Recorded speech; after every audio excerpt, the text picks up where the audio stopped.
My name is Tim League, and I'm the CEO and founder of Alamo Drafthouse Cinema.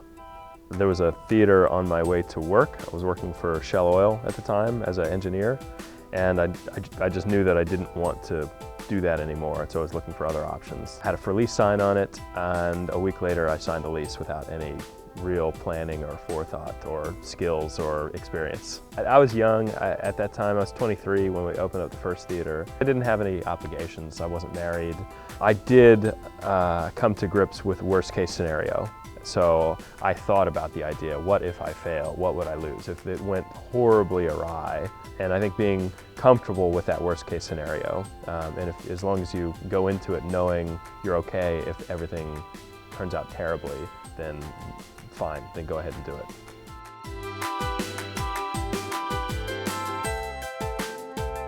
I got into engineering because I was good at math.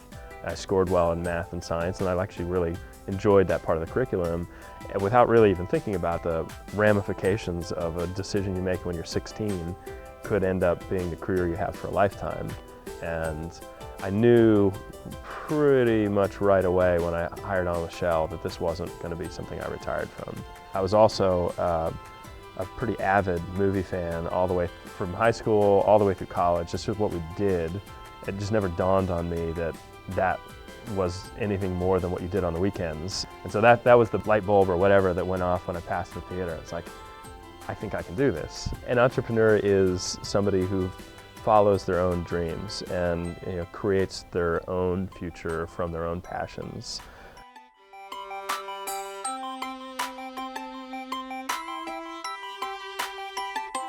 The first thought with opening up the 409 Colorado Theater was that was it. We didn't have any plans or designs beyond opening and operating a single screen theater and being very hands-on, very mom and pop. Just a chain of events happened that almost forced us into expansion in the first place. And I think once it started, then we got to see the potential of what we could do if it really did get quite a bit bigger. It became clear once we opened up that most movie theaters aren't run by movie fans, and a lot of the principles and ideas and values of the company are based upon being a movie fan and wanting this place to be a haven for fellow movie fans.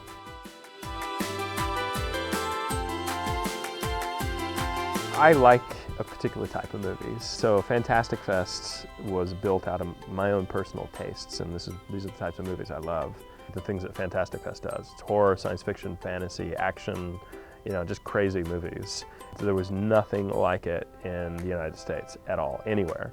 And that's how Fantastic Fest was born.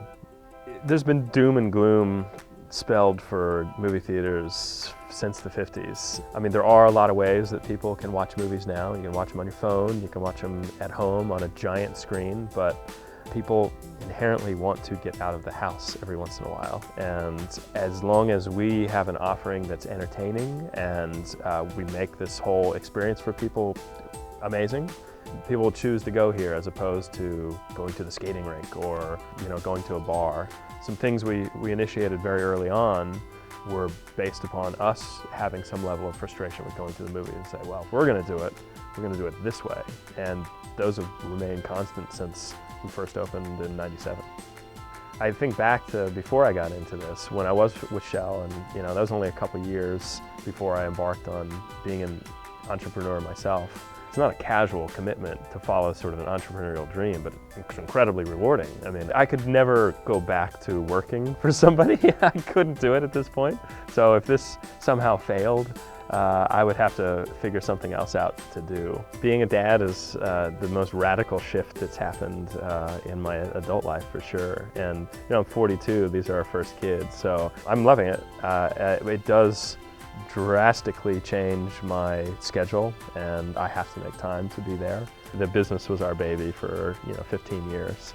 Even if the company is expanding beyond the borders of Austin, which it is, we're going to stay here in Austin. This is always going to be our home. I love this town so much that spending part of my time to make it better in some way is rewarding.